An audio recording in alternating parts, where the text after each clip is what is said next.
예수님은 우리가 더욱 선한 삶을 살기 위해서 이 땅에 오신 것이 아니라 율법의 저주에서 속량하시기 위해 오셨다. 안녕하세요. 생명의 샘 샘터지기 제도숙입니다. 오늘은 은혜 영성 파워 두 번째 시간 육체의 삶에 대해서 나누고 있습니다. 이제 바로 시작하겠습니다. 육체의 삶. 예수님은 우리가 더욱 선한 삶을 살기 위해서 이 땅에 오신 것이 아니라 율법의 저주에서 속량하시기 위해 오셨다. 예수님은 우리에게 승리와 평강 그리고 기쁨의 삶을 허락하셨지만 대다수의 사람들은 그것을 경험하지 못한다. 우리가 그리스도인으로서 승리의 삶을 살지 못하는 이유는 무엇일까? 예수님은 우리에게 자신의 생명을 주셨다. 그렇다면 온전한 승리와 기쁨 또한 우리에게 주시기를 원하시지 않겠는가? 그렇다면 우리가 어떻게 하면 그리스도인다운 삶을 살 수 있을까? 수년 동안 나는 하나님께 새로운 헌신을 약속하곤 했다. 어떤 동기로 하나님 앞에 헌신했다가 정죄감을 느끼면 다시 새롭게 헌신하고 또 다시 침체에 빠지는 그런 악순환을 반복했다. 동기가 충만할 때는 하나님을 위해서 무슨 일이든 하겠다는 의지를 불태웠다. 그런데 그렇게 열심을 내다가도 시간이 지나면 지치곤 했다. 자족하는 마음은 시간이 지나면 반드시 우리를 지치게 만들고 섬기는 마음도 줄게 한다. 때문에 우리는 그렇게 뒤로 물러설 때 죄책감을 느낀다. 나 같은 사람은 하나님께 쓰임받을 수 없어. 나같이 불성실하고 부족한 사람을 하나님은 사용하지 않아. 그러한 속삭임이 끊임없이 몰려온다. 침체는 우리를 점점 더 깊고 비참한 구렁텅이로 빠져들게 한다. 이것이 우리에게 찾아오는 영적인 침체다. 급기야 하나님 나를 죽여주세요 라고 외치며 가장 밑바닥까지 떨어진다. 그러나 새로운 동기가 생기면 또다시 하나님 앞에 나아간다. 자, 이제 나는 하나님 앞에서 새로운 삶을 사는 거야 라고 다짐하며 하나님을 위해 살 수 있도록 도와달라고 매달린다. 그리고는 처음부터 다시 시작한다. 아마도 대부분의 사람들은 이런 삶을 반복할 것이다. 하지만 그런 삶은 성경에서 말하는 그리스도인다운 삶이 아니다. 반복해서 하나님께 새롭게 헌신하는 삶의 형태는 성경의 가르침이 아니다. 사실 성경 어디에도 우리에게 재헌신을 요구한 곳은 없다. 예수님은 이것과는 전혀 다른 말씀을 하셨다. 마태복음 16장 24절. 이에 예수께서 제자들에게 이르시되 누구든지 나를 따라 오려거든 자기를 부인하고 자기 십자가를 지고 나를 따를 것이니라. 예수님은 헌신하라고 하지 않고 자기를 부인하라고 말씀하신다. 그리스도인의 승리의 삶을 방해하는 것은 자족하는 마음이다. 즉 내가 하나님을 위해서 살려고 애쓰는 마음이다. 요한복음에서 아버지를 보여달라는 빌립에게 예수님은 다음과 같이 말씀하셨다. 예수께서 이르시되 빌립아 내가 이렇게 오래 너희와 함께 있으되 내가 나를 알지 못하느냐? 나를 본 자는 아버지를 보았거늘 어찌하여 아버지를 보이라 하느냐? 내가 아버지 안에 거하고 아버지는 내 안에 계신 것을 내가 믿지 아니하느냐? 내가 너희에게 이르는 말은 스스로 하는 것이 아니라 아버지께서 내 안에 계셔서 그의 일을 하시는 것이라. 요한복음 14장. 이것이 무엇을 의미하는가? 은혜의 삶이란 우리 안에 있는 하나님의 생명력으로 사는 삶을 말한다. 하나님을 믿음으로 받아들이면 바로 당신 안에 그분이 거하신다. 당신이 그리스도인이라면 당신 안에는 전능하신 하나님이 계신다. 그것은 승리의 삶을 살기에 충분한 원동력을 제공한다. 예수님은 아침에 일어나서 오늘은 내가 아버지를 위해서 어떤 일을 좀 할까 하는 태도를 보이지 않으셨다. 예수께서 그들에게 이르시되 내 아버지께서 이제까지 일하시니 나도 일한다. 요한복음 5장.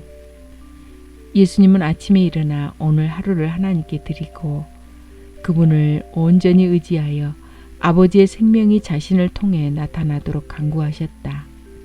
정확하게 이것이 매일 예수님이 하신 일이다. 예수님이 하나님께 전적으로 의지했던 것처럼 우리도 예수님을 전적으로 의지해야 한다. 예수님을 전적으로 의지한다는 것은 내 의지로 예수님을 섬기는 것이 아니라 우리가 예수님께 항복하고 예수님의 생명이 우리를 통해 나타나도록 하는 것이다. 이것이 바로 은혜의 삶이다. 이제 본격적으로 육체의 삶이 무엇인지 살펴보자. 육체란 말은 자족하는 마음을 나타내는 성경적 용어이다. 그리고 우리가 살면서 각자의 필요를 충족시키기 위해서 스스로 발전시켜 온 기술 혹은 능력을 말한다. 즉 우리가 자신의 삶을 관리하는 기술이라고 할 수 있다. 그런데 하나님은 이것을 기뻐하지 않으신다. 하나님은 우리의 삶을 예수님에게 온전히 내어드림으로 예수님의 삶이 우리의 삶이 되기를 원하신다.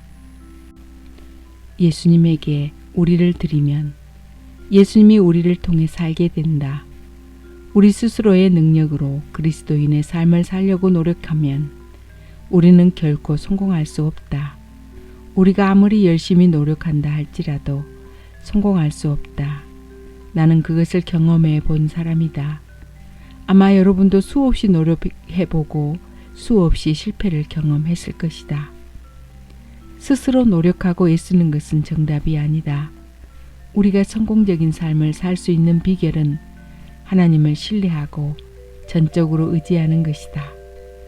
그러나 육체는 자신의 삶을 스스로의 능력으로 관리하여 만족할 수 있는 방법을 추구하라고 한다. 육체의 길과 성령의 길. 우리는 종종 우리 힘으로 죄를 극복하려고 애쓴다. 그리고 옳은 일을 해서 승리하려고 한다. 그것이 하나님을 기쁘시게 한다고 믿기 때문이다. 그러나 하나님은 옳고 그른 것을 구분하는 인간의 기준보다 훨씬 더 높은 차원에 계신다. 바로 그 하나님이 우리가 예수님 안에 거하도록 우리를 부르셨다. 바울은 갈라디아서 5장 16절과 17절에 두 가지 길, 즉 육체의 길과 성령의 길이 있다고 말한다. 육체의 길은 자족하는 삶이며 스스로 하나님을 위해서 살려고 애쓰는 삶이다. 한편 성령의 길은 예수님 안에 거하는 삶이다. 예수님이 나를 통해 사시도록 허락하는 삶이다. 이 두 가지의 차이점이 무엇인가? 성경에는 이 두 가지가 서로 반대 개념으로 사용된다. 우리의 삶에서 승리를 경험할 수 있는 유일한 방법은 우리의 자신을 예수님께 복종시켜 그분이 우리를 통해서 나타나시도록 하는 것이다. 자신을 예수님께 복종시키는 것은 자신의 의지로 하는 것이다.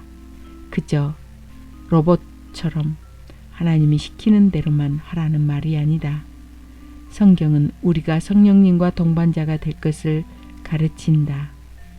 내가 하나님의 영과 동반자가 되어서 능동적으로 삶을 꾸려가도록 가르친다. 무엇이 당신을 움직이게 하는가? 바로 예수님의 생명이다. 그분이 우리를 통해서 그분의 생명을 나타내면 우리는 육체의 삶이 아니라 성령의 삶, 즉 은혜의 삶을 살게 된다. 많은 그리스도인들이 성령의 삶이 아닌 육체의 삶을 살기 때문에 좌절감을 맛본다. 육체는 마치 예수님을 믿지 않는 사람이 스스로 열심히 노력해서 천국에 가겠다고 애쓰는 것과 같다. 마찬가지로 예수님을 의지하지 않고 스스로 노력해서 승리의 삶을 사는 것은 불가능한 일이다. 은혜의 삶 대신 육체의 삶을 사는 사람은 겉으로는 괜찮아 보인다. 육체의 삶이 항상 역겨운 것만은 아니다. 육체는 긍정적일 수도 있고 부정적일 수도 있다. 나는 술에 취하거나 아내를 속이거나 세금을 속여내는 육체의 삶을 사는 사람에 대해 무조건 부정적이라고만 생각했다. 그러나 이런 것들은 육체를 표현하는 일부분일 뿐이다. 이러한 부정적인 경우 이외에도 육체는 겉으로 보기에 아주 좋아 보이는 경우가 많다. 그래서 많은 사람들은 육체의 삶의 양식을 보다 다양하게 개발하며 산다. 예수님 한 분만으로는 우리가 만족을 느끼지 못하기 때문에 순간순간 우리의 자원에 의지한다. 어떤 사람은 겉으로 보기에 그럴듯한 육체의 삶을 자랑한다. 그러나 그 실상을 성령님이 깨우쳐 주시지 않으면 스스로 깨닫기 힘들다. 사도 바울 역시 자랑할 만한 것들이 많았다. 그는 빌립보서 3장에서 이렇게 말했다. 그러나 나도 육체를 신뢰할 만하며 만일 누구든지 다른 이가 육체를 신뢰할 것이 있는 줄로 생각하면 나는 더욱 그러하리니. 바울은 타고난 자원과 능력을 자랑하고 싶은 사람이 있다면 누구든지 자신과 겨뤄보자 라고 말한다. 그러면서 그의 화려한 이력을 소개한다.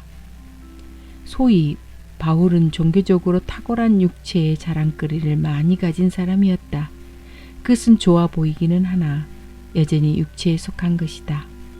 하나님이 그에게 육체를 뛰어넘는 놀라운 진리를 가르쳐 주기 전까지 그가 해왔던 일들은 종교 행위에 불과했다. 이 시대에 살고 있는 우리도 마찬가지다. 많은 사람들은 스스로의 힘으로 살아가는 기독교라는 종교를 가지고 있다. 당신이 홀로 자족하는 마음으로 살아간다면 그 모든 것은 심판의 날에 연기처럼 사라질 것이다. 한편 믿는 자의 삶은 예수님으로부터 생명을 공급받아 사는 삶이다. 이것만이 영속적인 가치를 지닌다. 육체의 삶을 사는 사람은 자신이 어떤 일을 얼마나 잘하고 있는지에 관심이 있다. 보통 육체의 삶을 사는 사람은 자신에게 매우 가혹한 사람이다. 그렇기 때문에 나는 하나님을 기쁘시게 할 수 없다는 끊임없는 정죄감과 좌절감 속에 산다. 육체를 따라 사는 것은 율법을 따라 사는 삶이다. 이렇게 살면 무슨 일을 하더라도 주님을 기쁘시게 할 수 없다. 성경도 육체로는 하나님을 영광되게 할 수 없다고 분명히 말했다. 한편 예수님 안에 거하는 법을 배우면 우리가 하는 모든 것이 주님을 기쁘시게 할 수 있다. 왜 그런지 아는가? 우리 안에서 우리 대신 예수님이 모든 것을 행하시기 때문이다. 육체의 삶을 살아가는 사람들에게 말해주고 싶은 것이 있다. 그들은 아마 이렇게 생각할지도 모른다. 나는 제대로 하는 것이 하나도 없으니까 주님은 날 좋아하지 않을 거야. 그러나 전혀 그렇지 않다. 만약 예수 그리스도 안에만 머물러 있다면 하나님은 우리가 하는 모든 일에 감동하실 것이다. 단 한순간이라도 하나님이 당신을 사랑하신다고 생각한 적이 있는가? 그렇다면 그것만으로도 충분하다. 우리 아이들이 나를 사랑하는 마음으로 했던 모든 것은 내 마음에 감동을 주었다. 하물며 당신이 하나님을 사랑하는 마음으로 그분을 위해 무언가를 한다면 하나님은 어떻게 생각하시겠는가? 그것은 하나님의 마음을 너무나 설레게 할 것이다. 믿는 자가 인생에게 승리할 수 있는 비결은 사랑하는 마음으로 또한 믿음으로 주님을 섬기는 것이다. 하나님은 행위로 우리를 판단하지 않으신다. 그분은 우리 마음의 중심을 보신다. 하나님의 마음. 나는 21년 동안 목회를 하면서 많은 사람들을 만났다. 그들은 매주 교회를 나오면서도 항상 무언가에 목말라야 했다. 또한 공허감을 채우기 위해서 이리저리 쫓아다니고 있었다. 나도 한때 그런 상태에서 벗어나기 위해 하나님을 위해 무언가를 더 해야 한다고 아주 심각하게 생각하곤 했다. 그러한 마음은 결국 나를 종교적인 습관에 빠지게 했다. 내가 자란 집안은 우리가 구원받은 것은 누군가를 섬기기 위해서라고 믿었다. 그러나 성경은 그렇게 말하지 않는다. 섬김이란 예수님과 맺은 관계 안에서 자연스럽게 일어나는 것이다. 지금 나는 섬김을 과소평가하려는 것이 아니다. 섬김은 예수님을 사랑할 때 저절로 나타나는 결과라는 것을 말하고 싶은 것이다. 예수님과의 관계 안에서 일어나는 섬김이 아니면 우리가 하는 모든 섬김은 하나님께 아무런 의미가 없다. 즉 무슨 일을 하든지 사랑이 동기가 되지 않으면 하나님께는 아무런 가치가 없다는 말이다. 계속해서 내가 무언가를 더 해야만 한다고 느낀다면 우리는 육체적으로 더욱 열심히 하나님이 원하시는 일을 하려고 노력할 것이다. 일단 이것은 긍정적인 육체의 삶이라고 할 수 있다. 하지만 자족하는 마음으로 아무리 노력해도 승리를 맛볼 수 없게 된다면 결국 우리는 좌절하게 되고 그 결과 마음의 쓴뿌리를 갖게 된다. 누가복음 15장의 두 아들의 이야기가 나온다. 여기서 둘째 아들은 자기 유산을 미리 받아 가지고 집을 떠났다. 그는 허랑방탕한 생활로 자기가 받은 재산을 모두 탕진한 뒤 거지가 되어서 집으로 돌아왔다. 그때 아버지가 그 아들을 어떻게 맞이했는지 우리는 잘 알고 있다. 누가복음 15장. 이에 일어나서 아버지께로 돌아가니라. 아직도 거리가 먼데 아버지가 그를 보고 측은히 여겨 달려가 목을 안고 입을 맞추니 하나님의 사랑을 지금보다 더 많이 받기 위해 우리가 할 수 있는 일은 아무것도 없다. 큰 아들이 밭에서 일을 하고 돌아오는데 집 가까이 이르렀을 때 음악 소리와 춤추면서 노는 소리를 들었다. 그래서 종에게 무슨 일인지 물어보았다. 대답하되 당신의 동생이 들어왔음에 당신의 아버지가 건강한 그를 다시 맞아들이게 됨으로 인하여 살찐 송아지를 잡았나이다 하니 그가 노하여 들어가고자 하지 아니하거늘 아버지가 나와서 권한대 아버지께 대답하여 이르되 내가 여러 해 아버지를 섬겨 명을 어김이 없거늘 내게는 염소 새끼라도 주어 나와 내 벗으로 즐기게 하신 일이 없더니 아버지의 살림을 창녀들과 함께 삼켜버린 이 아들이 돌아오매 이를 위하여 살찐 송아지를 잡으셨나이다. 아버지가 이르되 예 너는 항상 나와 함께 있으니 내 것이 다 내 것이로되 이 내 동생은 죽었다가 살아났으며 내가 잃었다가 얻었기로 우리가 즐거워하고 기뻐하는 것이 마땅하다 하니라. 그렇다. 탕자는 아버지로부터 멀리 떠났기 때문에 비참한 삶을 살게 되었다. 하나님과 관계가 멀어지면 우리의 처지도 비참해진다. 이것은 틀림없는 사실이다. 하나님의 자녀임에도 불구하고 그분과 관계가 단절된 채로 살아간다면 비참해질 수밖에 없다. 한편 큰아들은 자기 스스로 아버지를 위해 무언가를 했다고 생각했다. 큰아들은 오늘날 교회 안에서 주님을 충성스럽게 섬기고 있지만 내면은 비참한 삶을 사는 그리스도인을 상징한다. 큰아들은 집을 떠나지는 않았지만 탕자와 마찬가지로 아버지를 오해하고 있었다. 큰아들은 아버지에 대해 왜곡된 시각, 즉 내가 아버지 집에서 여러 해 동안 섬겼고 바른 일만 했기 때문에 아버지는 나를 더 사랑하실 거야 라고 생각을 하고 있었다. 그는 또 주장하기를 한 번도 아버지의 명령을 어긴 적이 없다고 생각했다. 그래서 그는 돌아온 탕자에게 동생이라고 부르지도 않았다. 그런데 아버지는 탕자를 위해 잔치를 여는 것이 아닌가? 얼마나 억울했을까? 큰아들의 항의에 대해 누가복음 15장에 나오는 아버지의 반응은 우리로 하여금 그분의 지극한 사랑의 마음을 엿볼 수 있게 한다. 애야, 너는 나와 항상 함께 있으니 내 것이 다 네 것이다. 내가 가진 것이 다 내 것이 될 터인데 너는 살찐 송아지 몇 마리로 잔치를 베풀었다고 화가 났구나. 네가 송아지를 원하느냐? 저기 들판을 보아라. 수천 마리의 소가 있지 않느냐? 저것들이 다 네 것인 줄 알지 못하느냐? 하나님은 오늘날 우리에게도 동일한 마음을 품고 계신다. 그분은 자신의 사랑을 표현하기 위해 넉넉히 마음을 열어놓고 계신다. 하지만 오늘날 교회 안에도 자신이 하나님께 얼마나 사랑받는 존재인지, 얼마나 용납받는 존재인지 모르고 살아가는 사람들이 너무 많다. 그들은 주님을 열심히 섬기면서도 마음 한구석에는 큰아들처럼 불만이 자리 잡고 있다. 이 얼마나 불행한 삶인가. 육체의 삶은 옳은 일을 하는 것에 초점을 맞춘다. 그러나 은혜의 삶은 예수님과 친밀한 관계를 맺는 데 초점을 맞춘다.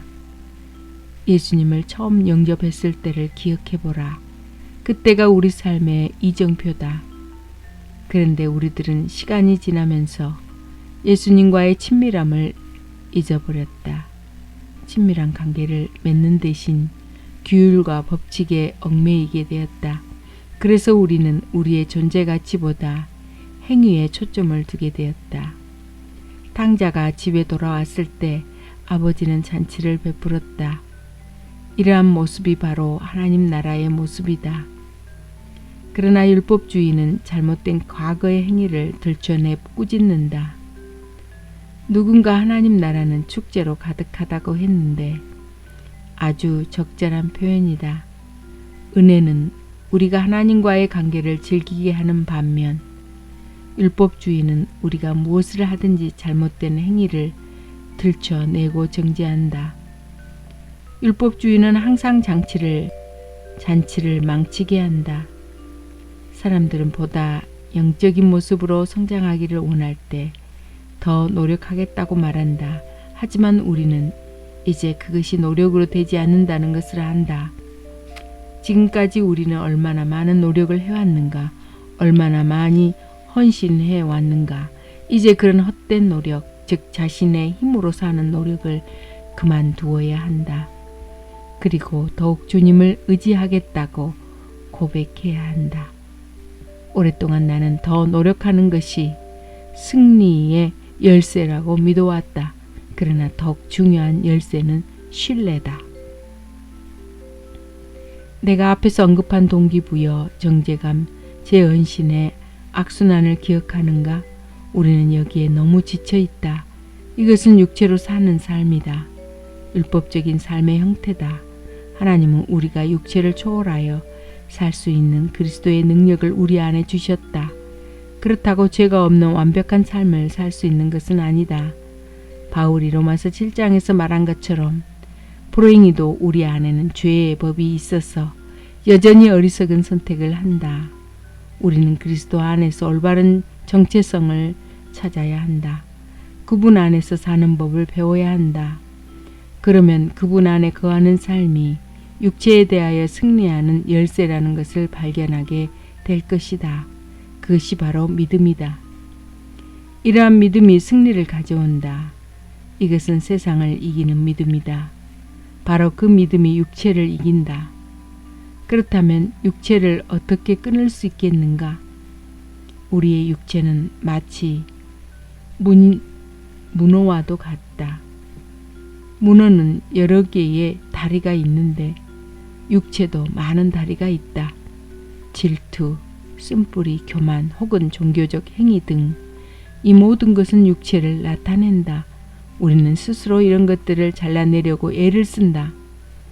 그러나 이런 것들은 잘라도 다시 자라날 뿐만 아니라 오히려 더 강해진다.